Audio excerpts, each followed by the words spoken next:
नमस्कार, मैं डॉक्टर रजनीश कुमार आप सभी का एक बार फिर से हार्दिक स्वागत करता हूं।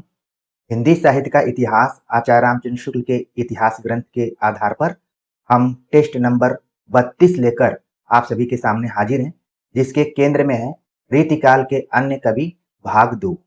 प्रिय विद्यार्थियों, हमने पिछले प्रैक्टिस सेट में आप सभी से कहा था कि भले ही रीतिकाल के अन्य कवि हम पढ़ रहे हैं, लेकिन ये सभी कवि भले रीतिकाल के दृष्टिकोण से अन्य होंगे, लेकिन परीक्षाओं के दृष्टिकोण से बहुत ही महत्वपूर्ण है।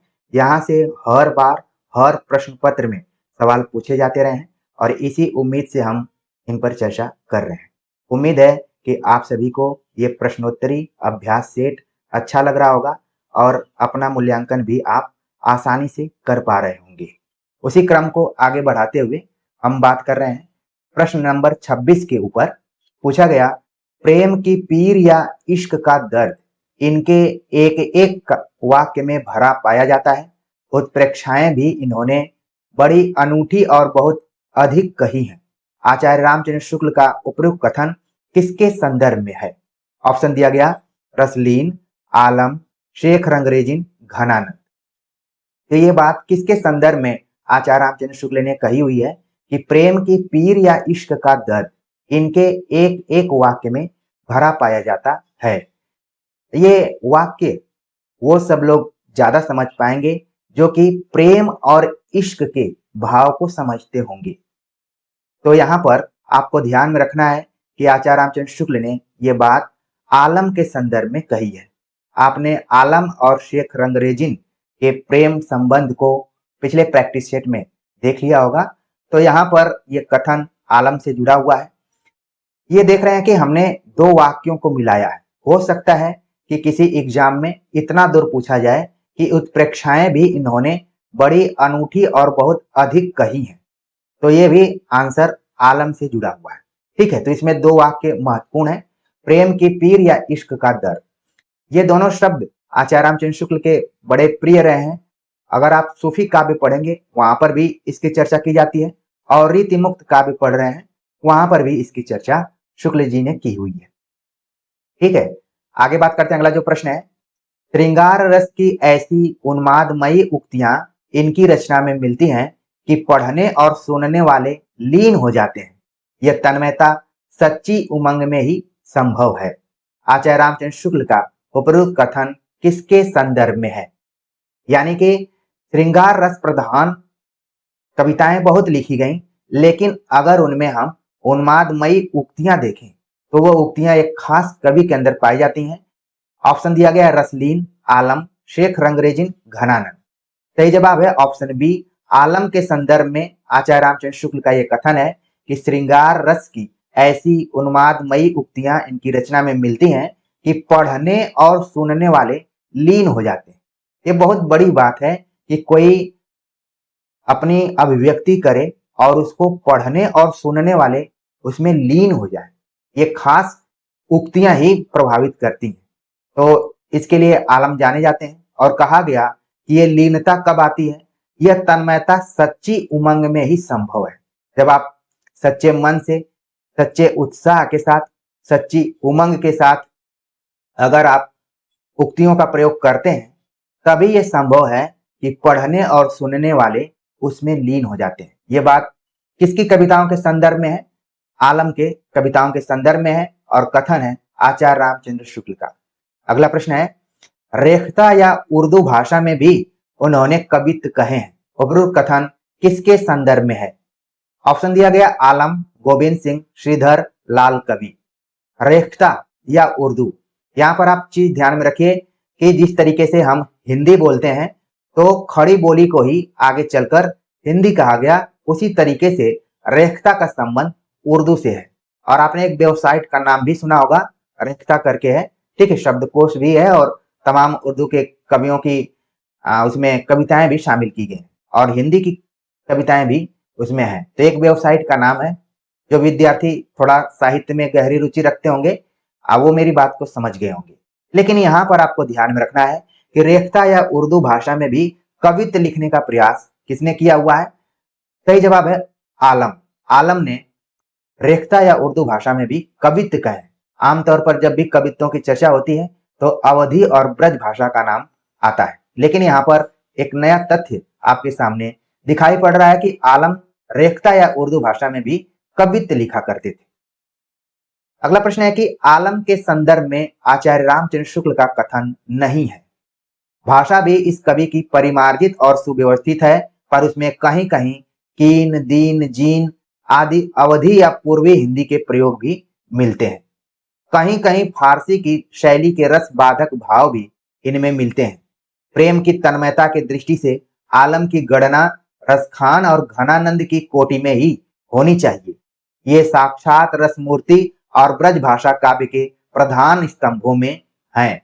तो आलम के बारे में आचार्य रामचंद्र शुक्ल का कौन सा ऐसा कथन है जो कि नहीं है? हमारे गंभीर विद्यार्थी चारों ऑप्शंस का मूल्यांकन करते हुए सही जवाब तक पहुंच रहे होंगे। बिल्कुल इसका जो सही जवाब है ऑप्शन डी है कि ये साक्षात रस मूर्ति और ब्रज भाषा काव्य के प्रधान स्तंभों में थे। बिल्कुल गलत है, ये बात कही गई है घनानंद के संदर्भ में। यानी कि आपको ऊपर की तीनों जो पंक्तियां हैं या फिर विकल्प है उसको बिल्कुल ध्यान में रखना है कि आचार्य रामचंद्र शुक्ल ने आलम के बारे में ये बात कही है कि भाषा भी इस कवि की परिमार्जित और सुव्यवस्थित है। कहीं कहीं कीन, दीन, जीन आदि अवधी पूर्वी हिंदी के प्रयोग मिल जाते हैं और फारसी शैली के रस बाधक भाव भी इनमें दिखलाई पड़ते हैं। प्रेम की तन्मयता की दृष्टि से आलम की गणना रसखान और घनानंद जैसे कवियों में की जा रही है। इसलिए आप देखेंगे कई विकल्पों में आलम से संबंधित तथ्य को जोड़ते हुए रसखान और घनानंद को भी विकल्प में रखा जा सकता है, जहां पर आपको कंफ्यूजन हो सकता है। अगला प्रश्न है, गुरु गोविंद सिंह के संदर्भ में असत्य। ये सिखों के महापराक्रमी दर्शनीय गुरु थे, काव्य के अच्छे ज्ञाता और ग्रंथकार थे, सगुण स्वरूप के प्रति भक्ति भाव की है, ये प्रौढ़ साहित्यिक अवधि लिखते थे। कौन सा ऐसा कथन है जो कि गुरु गोविंद सिंह से नहीं जुड़ा हुआ है? आप दिमाग दौड़ाना शुरू कर चुके होंगे। बिल्कुल सही जवाब है ऑप्शन डी, ये प्रौढ़ साहित्यिक अवधि लिखते थे। बिल्कुल गलत है, ये ब्रज भाषा का प्रयोग करते थे। ठीक है, तो माइनर यहाँ पर थोड़ा सा हमने ट्विस्ट दिया हुआ है ताकि आप अपने दिमाग को रबर की तरह उसको खींच खींच कर बढ़ा लें, क्योंकि जिस तरीके से परीक्षाओं की तिथियां घटती बढ़ती रहती हैं तो आपका दिमाग भी सिकुड़ता बढ़ता रहता है। और वो तो अनुराग हिंदी एकेडमी है कि अपनी कंटिन्यूटी के माध्यम से आपको लक्ष्य के प्रति सतर्क करता रहता है। तो गुरु गोविंद सिंह के बारे में जो भी तथ्य थे कि ऑप्शन ए ये सिखों के 10वें गुरु थे, आपको बिल्कुल ध्यान में रखना है। गुरु गोविंद जहां पर सिख धर्म में गुरु के तौर पर थे, लेकिन साहित्य में भी इनका रुझान था। ये काव्य के अच्छे ज्ञाता थे और ग्रंथकार थे। एक से अधिक कविताएं इन्होंने लिखी हुई हैं, उनके ग्रंथ हैं, आगे पता चलेगा आपको। कहा जाता है कि निर्गुण में भी इनका थोड़ा सा इंटरेस्ट था, लेकिन सगुण स्वरूप के प्रति भी इन्होंने भक्ति भाव रखी है, ये भी बिल्कुल सही है। ठीक, तो इस तरीके से सही जवाब हो गया ऑप्शन डी। अगला प्रश्न है, ये हिंदू भावों और आर्य संस्कृति की रक्षा के लिए बराबर युद्ध करते रहे।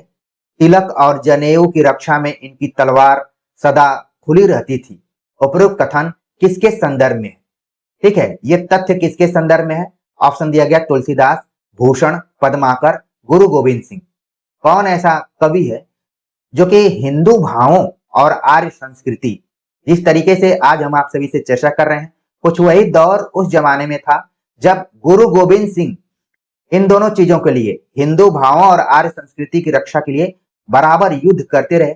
तिलक और जनेऊ की रक्षा में इनकी तलवार सदा खुली रहती थी। ठीक है, इसीलिए आप देखेंगे कि पंजाबियों में गुरु गोविंद सिंह का काफी महत्व है और एक प्रेरक के तौर पर उनको देखा जाता है। तो सही जवाब हो गया ऑप्शन डी। अगर आप सीरियसली इसको नहीं पढ़ेंगे तो लेजीनेस पन के वजह से हो सकता है कि आप तुलसीदास को भी लगा दें, क्योंकि जितने भी कवि हैं इन कवियों में कहीं न कहीं एक रस कॉमन है। ठीक है, तो इसका जो सही जवाब हो गया गुरु गोविंद सिंह। अगला प्रश्न है, गुरु गोविंद सिंह की रचना नहीं है। सुनीति प्रकाश, सर्वलोक प्रकाश, प्रेम सुमार्ग, प्रेम सागर, कौन सी ऐसी रचना है जो कि गुरु गोविंद सिंह द्वारा नहीं लिखी गई है? तो इसका जो सही जवाब है ऑप्शन डी, प्रेम सागर, जो कि गुरु गोविंद सिंह की नहीं है। सही जवाब है ऑप्शन डी, प्रेम सागर लल्लू लाल की है। ठीक है, तो इस तरीके से भी आप ध्यान में रखिए कि ऊपर की जो तीनों रचनाएं हैं अगर वो एग्जाम में आ जाती हैं, खासतौर से प्रेम सुमार्ग। घनानंद ने तो कहा कि प्रेम का रास्ता सीधा नहीं है, ठीक है, वो टेढ़ा मेढ़ा है, तलवार की धार पर चलने लायक है। अब वो विद्यार्थी ज्यादा बता पाएंगे जो अपने जीवन में पढ़ते पढ़ते प्रेम भी किए होंगे, वो अच्छे से बता पाएंगे कि ये सुमार्ग है या फिर तलवार पर चलने के बराबर है, ठीक है। तो मेरे ख्याल से तो सुमार्ग नहीं है प्रेम का मार्ग, ठीक है। गुरु गोविंद सिंह की रचना कौन सी नहीं है? तो प्रेम सागर आप बिल्कुल ध्यान में रखिए कि वो नहीं है। उससे ज्यादा ध्यान रखना है कि ऊपर की जो तीनों रचनाएं हैं वो गुरु गोविंद सिंह की हैं। अगला प्रश्न है कि गुरु गोविंद सिंह की रचना के संदर्भ में सही है बुद्धि सागर, चंडी चरित्र, बुद्धि चरित्र, उपरोक्त में से एक से अधिक, उपरोक्त में से कोई नहीं। तो इसमें रचनाएं दी गई हैं, उसमें से हमें बताना है कि गुरु गोविंद सिंह की रचना कौन कौन है। तो मोटे तौर पर आप देखिए तो गुरु गोविंद सिंह की रचना बुद्धि सागर और चंडी चरित्र, जो कि काफी महत्वपूर्ण रचना है, परीक्षाओं में खूब पूछी जाती रही है, इसको आप नोट कर सकते हैं। तो उपरोक्त में से एक से अधिक ऑप्शन जो है यहाँ पर सही हो रहा है, ठीक है। बुद्धि सागर और चंडी चरित्र आप जरूर ध्यान में रखिए, गुरु गोविंद सिंह की रचना है। बुद्धि चरित्र जो है वो गोविंद सिंह की रचना नहीं, ठीक। इसको अगर आपने थोड़ा बहुत संस्कृत पढ़ा होगा तो हमने बतलाया हुआ था, एक खास रचनाकार की रचना है, कई बार उसको बुद्ध चरित्र बोलते हैं, कई बार बुद्धि चरित्र बोलते हैं, ठीक। अगला प्रश्न है कि जंगनामा का प्रकाशन किस संस्था ने कराया? जंगनामा एक ग्रंथ है, इसका प्रकाशन किस संस्था ने कराया? ऑप्शन दिया गया है कविता वर्धनी, नागरी प्रचारणी, साहित्य सम्मेलन, भारत जीवन प्रेस। सही जवाब है, आप लोग सही जवाब तक पहुंच रहे हैं। ऑप्शन बी इसका सही जवाब है, नागरी प्रचारणी सभा, जिसको हम काशी नागरी प्रचारणी सभा भी कहते हैं। वहां से जंगनामा का प्रकाशन हुआ। और जैसे ही मैंने नागरी प्रचारणी सभा की बात की तो आपके दिमाग में गूगल की तरह वो सभी तथ्य आने चाहिए कि इसका कब स्थापना हुई, कौन कौन लोग इसमें शामिल थे, ठीक है, कहां पर हुई और इसका मुख्य लक्ष्य क्या था। ये सारी चीजें हमने पिछले वीडियोज में बता चुकी हैं, सब जगह कई बार, एक से अधिक बार हमने बतलाया हुआ है। और कुछ विद्यार्थियों का ये कमेंट आता है सलाह के तौर पर या फिर एक तरीके से निवेदन के तौर पर कि सर आप तुरंत बता दिया करिए, आप बताइए मत कि पिछले वीडियो में थी, अगले वीडियो में थी, ये सब मत बताइए, आप बता दिया करिए। तो आपकी शैली कुछ ठीक हो सकती है। लेकिन मुझे ऐसा लगता है कि हम एकालाप नहीं कर रहे हैं, बल्कि आपके कमेंट के माध्यम से हम देखते भी हैं कि हमारे कौन कौन से विद्यार्थी हैं जो कि सीरियसली इन प्रश्नों का जवाब देते हैं और वो ध्यान रखते हैं। हमारा फोकस क्या है? मुझे अपने ज्ञान का प्रदर्शन नहीं करना है, मुझे आप सभी को सतर्क करना है, अलर्ट करना है, परीक्षाओं के दृष्टिकोण से मजबूत करना है। नहीं तो ज्ञान देने के लिए मैं अपने बीए और एमए के विद्यार्थियों के कक्षाओं में घंटों घंटों इन सारी चीजों पर बातचीत करता हूं।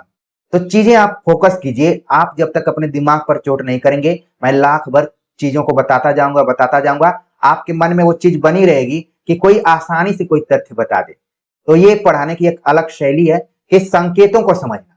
संकेत को अगर आप समझ जाते हैं तो समझ जाइए कि जैसे आप कई बार रास्ते में जाते हैं, आपको जहां जाना रहता है, लोग बोलते हैं कि वहां जाना, वो जो एक चीज दिखाई दे रही, झंडा दिखाई दे रहा है या फिर बोर्ड दिखाई दे रहा है, तो आप उस संकेत को पकड़ते हुए पहुंच जाते हैं अपने गंतव्य स्थल तक। ये चीज अपने पढ़ाई में विकसित कीजिए। तो जंगनामा जो रचना है, ये पिछले प्रैक्टिस सेट में हमने बतलाया हुआ था किसकी रचना है, ये भी आपके दिमाग में आना चाहिए, तब पढ़ने में आनंद आएगा, बोरियत नहीं होगी, ठीक। अगला प्रश्न है, निम्नलिखित में से कौन सा ऐतिहासिक प्रबंध काव्य लिखा जिसमें फर्रुखसियर और जहांदार शाह के युद्ध का वर्णन है? कौन सा ऐसा ग्रंथ है जिसमें फर्रुखसियर और जहांदार शाह के युद्ध का वर्णन है? ऑप्शन दिया गया शिवराज भूषण, जंगनामा, चंडी चरित्र, छत्र प्रकाश। एक चीज आप देखिए, इसमें से खासतौर से 3 ऐसे ग्रंथ हैं जो कि वीर रस से युक्त आप मान सकते हैं, ठीक है। ऊपर वाला ग्रंथ वीर रस से युक्त नहीं है, बल्कि ये किस तरीके का ग्रंथ है आपके दिमाग में आ गया होगा। इसका जो सही जवाब है ऑप्शन बी है जंगनामा। जंगनामा जो ग्रंथ है, जो कि काशी नागरी प्रचारणी सभा से प्रकाशित होता है, श्रीधर का ग्रंथ है, इसमें युद्ध का वर्णन किया गया फर्रुखसियर और जहांदार शाह के युद्ध के बारे में, ठीक। और जंग का मतलब ही होता है युद्ध। अगला प्रश्न है कि लाल कवि का वास्तविक नाम था। लाल कवि का वास्तविक नाम क्या है? ऑप्शन दिया गया है भोलेनाथ पुरोहित, गोरेलाल पुरोहित, छत्रसाल पुरोहित, लल्लू लाल पुरोहित, तमाम इसमें नाम दिए गए हैं। और लाल कवि अक्सर हम पढ़ते हैं कि इनकी रचना का नाम है छत्र प्रकाश, ठीक है। लेकिन इनका वास्तविक नाम क्या था, ये हो सकता है कि आपके लिए नया प्रश्न यहाँ पर हो। सही जवाब है ऑप्शन बी, गोरेलाल पुरोहित इनका वास्तविक नाम था लाल कवि का। अगला प्रश्न है कि विष्णु विलास किसकी रचना है। ऑप्शन दिया गया घनानंद, लाल कवि, बैताल, रस निधि। विष्णु विलास किसकी रचना है? सही जवाब है ऑप्शन बी, लाल कवि द्वारा लिखा गया है विष्णु विलास। और बरवे नायिका भेद पर आधारित ये ग्रंथ है। आपने इतिहास ग्रंथ पढ़ते हुए कई रचनाकारों को देखा होगा कि बरवे नायिका भेद का अनुसरण करते हुए उन्होंने ग्रंथ लिखने का प्रयास किया। यहां तक कि तुलसीदास भी इससे अछूते नहीं रहे, उन्होंने भी लिखने का प्रयास किया। तो विष्णु विलास किसकी रचना है? लाल कवि की। अगला प्रश्न है कि लाल कवि के संदर्भ में असत्य है, इनमें प्रबंध पटुता पूरी थी, शब्द व चित्र में कृत्रिमता नहीं थी, ठीक है, सीधी सीधी उक्तियों का प्रयोग किया, ऐतिहासिक चेतना का अभाव है। लाल कवि के बारे में कहा जा रहा है कि कौन सी बात इसमें इनकी असत्य है? ऐतिहासिक चेतना का अभाव इसमें बतलाया जा रहा है। ये ऑप्शन क्या है? गलत है।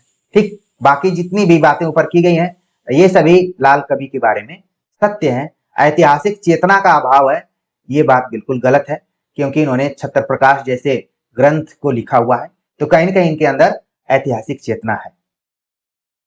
अगला प्रश्न है कि घनानंद के संदर्भ में आचार्य रामचंद्र शुक्ल का कथन नहीं है। ये साक्षात रस मूर्ति और ब्रज भाषा काव्य के प्रधान स्तंभों में है। ये जाति के कायस्थ और दिल्ली के बादशाह मोहम्मद शाह के मीर मुंशी थे। ये वृंदावन जाकर निम्बार्क संप्रदाय के वैष्णव हो गए और वहीं पूर्ण विरक्त भाव से रहने लगे। मथुरा भूमि का प्रेम इनके कवित्व में झलकता है। कौन सी ऐसी बात है जो कि घनानंद के संदर्भ में आचार्य रामचंद्र शुक्ल का कथन नहीं? तो आपने देखा कि ऊपर में कि ये साक्षात रस मूर्ति और ब्रज भाषा काव्य के प्रधान स्तंभों में थे, बिल्कुल सही है। जाति के कायस्थ और दिल्ली के बादशाह मोहम्मद शाह रंगीला के मीर मुंशी थे। उस जमाने में पद हुआ करता था मीर मुंशी, ठीक है, तो ये भी थे, ये भी बिल्कुल सही है। और जैसा कि आप जानते हैं कि सुजान से जब इनको झटका लगता है तो इनको विरक्ति का भाव इनके मन में पैदा होता है और तुरंत वहां से निकलकर ये भागते हैं वृंदावन, और वहां पर एक संप्रदाय को से जुड़ते हैं जिसका नाम है निम्बार्क संप्रदाय, और वहीं पर क्या हो गए? वैष्णव हो गए। वो घनानंद जो कि प्रेम में विश्वास करते थे और खूब छुप छुप के कविताएं लिखा करते थे, जिससे प्रेम करते थे उसको पता भी नहीं था कि घनानंद उनसे प्रेम करते हैं। और इन्होंने खास एक पंक्ति लिखी, अति सुदोषने को मार्ग है जहाने को सयानप बांक नहीं, कौन दी पाटी पढ़ी हो लला मन ले हूं पदे हूं छटाक नहीं। तो जिस तरीके से घनानंद को झटका लगा, आज भी बहुत सारे घनानंद आपको आपके दाएं बाएं आगे पीछे दिखाई पड़ जाते होंगे। और उन घनानंदों को अगर समझाया जाता है तो उनको बोलते हैं कि प्रेम की पीर या इश्क के दर्द को आप क्या समझेंगे, जो प्रेम करेगा वही समझेगा। तो ये बात बिल्कुल सही है। तो ये वृंदावन चले जाते हैं, तो ये भी बात बिल्कुल सही है। ऑप्शन डी जो है वो गलत है। यहाँ पर कहा गया कि मथुरा भूमि का प्रेम इनके कवित्व में झलकता है, ये गलत है। यहाँ पर वृंदावन, यहाँ पर आपको ध्यान रखना है, छोटा सा माइनर अंतर है। कहने के लिए तो मथुरा वृंदावन ये सब आसपास का ही इलाका है, लेकिन प्रश्न भी तो कोई चीज होती, तो इसको आपको ध्यान में रखना है कि यहाँ पर वृंदावन, आपको ध्यान में रखना है कि घनानंद की कविताओं को पढ़ेंगे तो वृंदावन भूमि का प्रेम इनके कवित्व में झलकता है। जब व्यक्ति किसी व्यक्ति से प्रेम में आगे नहीं बढ़ पाता है तो वो जगह से प्रेम करने लगता है और उसी में लीन हो जाता है। कुल मिलाकर सही जवाब हो गया ऑप्शन डी। अगला प्रश्न है, नादिर शाही आक्रमण में कौन सा कवि मारा गया था? ये बड़ा इंटरेस्टिंग, अभी तक जितने भी कवियों को आपने पढ़ा है उसमें इस तरीके का कोई कवि नहीं दिखाई पड़ा जो कि आक्रमण में मारा गया होगा।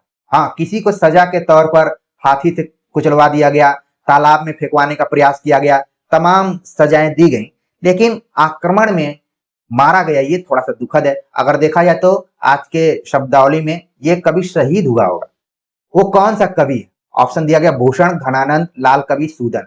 जितने भी कवि हैं कहीं न कहीं ये उस तरीके के कवि हैं जो कि किसी न किसी के दरबार में रहा करते थे। सही जवाब हो गया ऑप्शन बी, घनानंद नादिर शाही आक्रमण में मारे गए थे। ये चीज बिल्कुल ध्यान में रखिए। घनानंद के जीवन से आपको सीखना भी है कि प्रेम किया, प्रेम की सजा मिली, फिर मारा भी गया। कितना मतलब इनका जीवन कष्ट से भरा रहा होगा।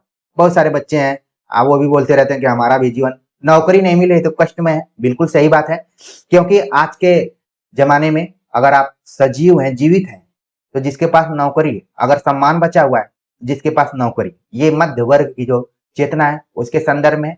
बाकी तो नौकरी से इतर भी बहुत सारे काम ऐसे हैं जिसको कि आप करके अपना जीवन यापन कर सकते हैं। तो खैर, कुल मिला जुला कर बात यहाँ पर यह है कि घनानंद बड़ा ही उतार चढ़ाव के साथ, घनानंद को कई बार मैं अपना आदर्श भी मानता हूँ। साहित्य में बहुत सारे ऐसे कवि लेखक हैं जिनको कि आदर्श मानते हुए अपना अपने अंदर एक उमंग या उत्साह बनाकर रखना पड़ता है। नहीं तो फिर शिक्षक भर्तियों का इंतजार करते करते और पढ़ाते पढ़ाते व्यक्ति अपने पौरुष से हताश निराश होता है, और फिर बेड पर जाने के अलावा उसके पास कोई रास्ता नहीं होता। अगला प्रश्न है, बहुत दिनानको अवधि आस पास परे, खरे अरबरन भरे हैं उठ जान को, कही कही आवन छबीले मन भावन को, गई गई राखत ही दे दे सन्मान को। उपरोक्त पंक्तियां किसकी हैं? भूषण घनानंद लाल कवि सूदन। ये पंक्तियां किसकी हैं? सही जवाब है ऑप्शन बी, घनानंद की ये पंक्तियां हैं। बहुत दिनानको अवधि आस पास परे, खरे अरबरन भरे हैं उठ जान को, कही कही आवन छबीले मन भावन को, गई गई राखत ही दे दे सन्मान को। अगला प्रश्न है कि घनानंद जी के ग्रंथों में शामिल नहीं है। घनानंद ने बहुत सारा ग्रंथ लिखा, जिसमें सुजान सागर, विरह लीला, कोकसार, सुजान चरित विकल्प में दिए गए हैं। कौन सा ऐसा ग्रंथ है जो कि घनानंद का नहीं है? सही जवाब तक आप लोग पहुंच गए होंगे कि आपने सुजान चरित पढ़ा हुआ था सूदन का, तो ये घनानंद का कैसे हो गया? सही जवाब हो गया ऑप्शन डी। बाकी ऊपर के तीनों ग्रंथों को जरूर ध्यान में रखिए। कई बार सुजान सागर, विरह लीला और कोकसार पूछा जाता रहा है, ये किसका ग्रंथ है? तो घनानंद के सभी ग्रंथ हैं। घनानंद जी के ग्रंथों में शामिल नहीं है, घनानंद के ग्रंथों में शामिल नहीं है रस केलीवल्ली, कृपाकंत, वियोगवेली, नाममाला। कौन सा ऐसा ग्रंथ है जो कि घनानंद का नहीं है? सही जवाब हो गया ऑप्शन डी, नाममाला जो ग्रंथ है वो घनानंद का नहीं है। बाकी ऊपर के जितने भी ग्रंथ हैं, रस केलीवल्ली, कृपाकंत, वियोगवेली, ये तीनों ग्रंथ घनानंद द्वारा लिखे गए। अगला प्रश्न है कि इनकी सी विशुद्ध सरस और शक्तिशालिनी ब्रज भाषा लिखने में और कोई कवि समर्थ नहीं हुआ। आचार्य रामचंद्र शुक्ल का यह कथन किस कवि के संदर्भ में है? सूरदास, बिहारी, घनानंद, पद्माकर। तो इस तरीके से मिलते जुलते कथन आचार्य रामचंद्र शुक्ल के एक से अधिक कवियों के संदर्भ में है, लेकिन हमें छांटना है कि परीक्षा में सही उत्तर बता पाए।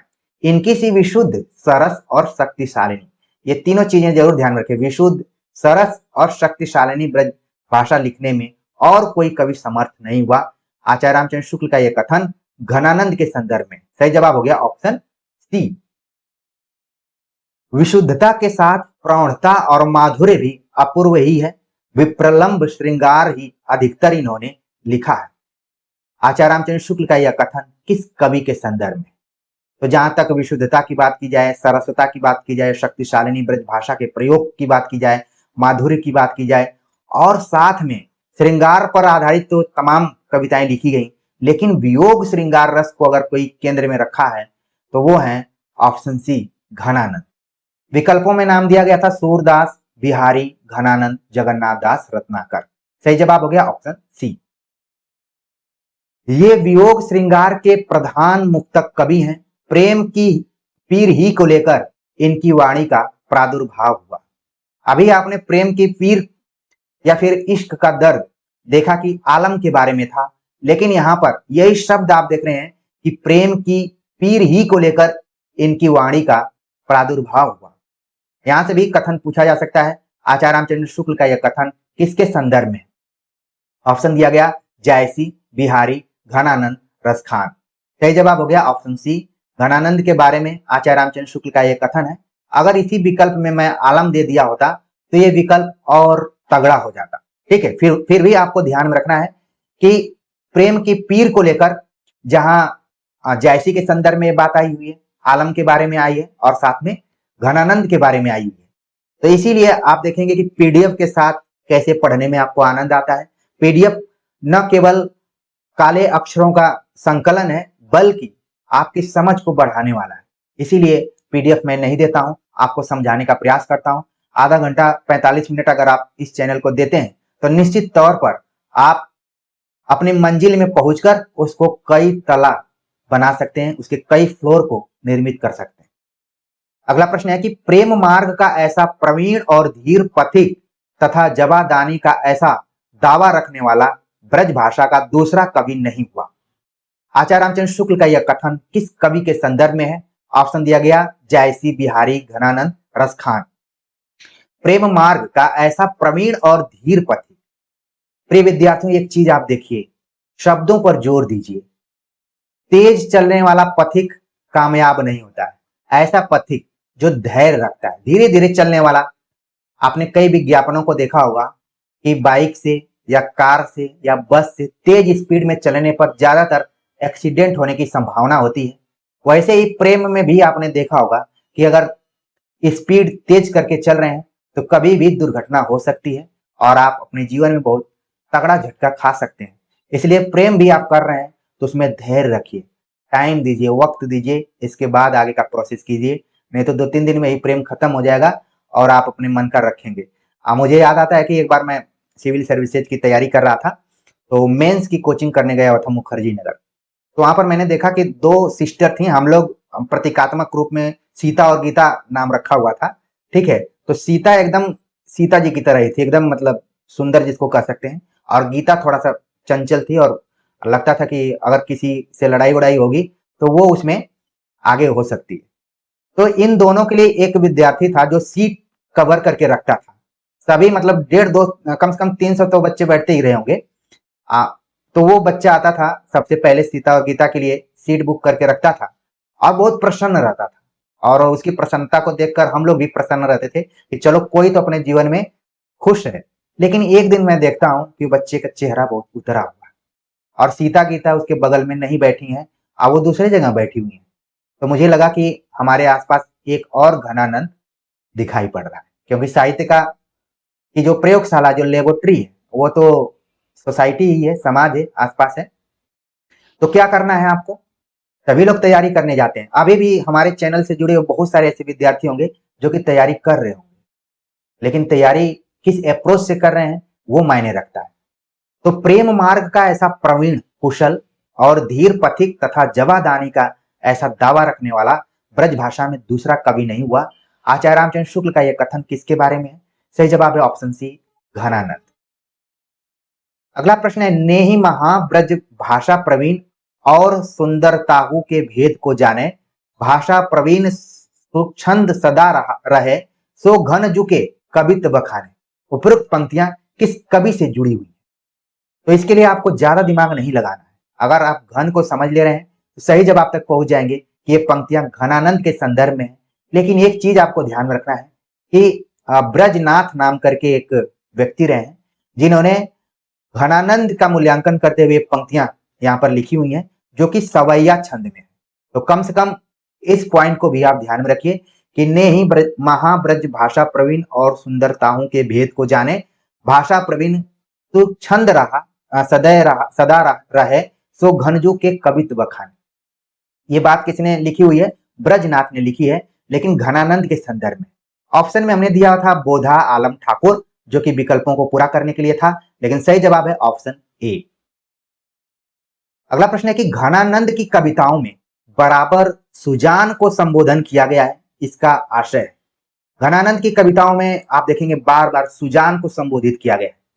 मैं अपने बीए और एमए के विद्यार्थियों को बतलाता हूं कि वैराग्य उत्पन्न होने के बावजूद भी जो घनानंद थे अपनी प्रेमिका सुजान को नहीं भूल पाते हैं। तो उनके मित्र मिलते हैं, बोलते हैं कि इतनी बड़ी सजा मिली तो भी तुम सुजान को नहीं भूल पा रहे हो। तो उन्होंने इसका अर्थ बताया। उसी पर आधारित एक प्रश्न है कि सुजान को संबोधन किया है, बार बार सुजान को संबोधन किया है, तो प्रेमिका सुजान को संबोधन किया, वियोग में स्मरण भगवान कृष्ण के लिए, उपयुक्त सभी। इसका जो सही जवाब है ऑप्शन सी है कि जब मित्रों ने पूछा कि सुजान को अभी नहीं भूले, तो उन्होंने कहा कि अरे पागल, वो सुजान नहीं जिसको तुम लोग समझ रहे हो, मैं तो अब सुजान भगवान कृष्ण के लिए प्रयोग कर रहा हूं। सही जवाब हो गया ऑप्शन सी। आप सभी को भी इस स्टोरी के माध्यम से याद रखना है कि सुजान जो सीधे साधे विद्यार्थी रहेंगे वो तुरंत ए लगाकर बैठ जाएंगे कि, और फिर बाद में घर जाएंगे तो लगेगा कि उन्होंने तो बहुत बड़ा फॉल्ट किया है यहाँ पर। ठीक है ना, तो चीजें ध्यान में रखिए। अगला जो प्रश्न है, घनानंद के संदर्भ में असत्य है। घनानंद विरक्त भक्त के रूप में वृंदावन जा रहे, वहां पर बस गए जाकर। लौकिक प्रेम की दीक्षा पाकर ही ये पीछे भगवत प्रेम में लीन हुए। कविता इनकी भाव पक्ष प्रधान है, ये भक्त कवि थे। कौन सी ऐसी बात है जो कि घनानंद के संदर्भ में असत्य है? तो आपके दिमाग में इसका सही उत्तर चल रहा होगा। सही जवाब है ऑप्शन डी। भक्त कवि नहीं थे, बल्कि ये श्रृंगार कवि के रूप में जाने जाते हैं, श्रृंगारिक कवि थे। ठीक वैसे जैसे विद्यापति को लेकर विवाद है, आचार्य रामचंद्र शुक्ल ने घनानंद को श्रृंगारिक कवि माना है। हालांकि जब उनको प्रेम में नुकसान होता है या फिर दिल टूटता है उनका, जी के क्या करेंगे जब दिल ही टूट गया, एक गाना आपने सुना होगा, बहुत कम लोग इसमें इंटरेस्ट लेते हैं। जब दिल ही टूट गया तो जी के क्या करें। मुझे याद आता है कि मैनेजर पांडे जेएनयू में एक प्रोफेसर थे, उनसे कोई पूछा कि आपका प्रिय गाना कौन है आपका, तो उन्होंने कहा कि यही वाला गाना है। तो फिर मैं जाकर 3-4 बार उसको सुना। ठीक है ना, तो दिल टूटना भी बहुत समझने वाली बात है। तो वृंदावन में जाकर रहे, वहीं पर इन्होंने एक कोचिंग ज्वाइन की, फिर इसके बाद अच्छी सी तैयारी किए, भगवत प्रेम में लीन हो गए और सुजान सुजान कृष्ण के लिए गाना शुरू किए। और ज्यादातर क्योंकि इनके मन में प्रेम था, तो इसका संबंध कहां से था? हृदय से था। यहाँ तक भाव पक्ष से, दिल से ही घनानंद चीजों को समझते थे। तो ये चीजें हैं घनानंद के बारे में, और भी आगे हम डिस्कस करेंगे चीजें हैं।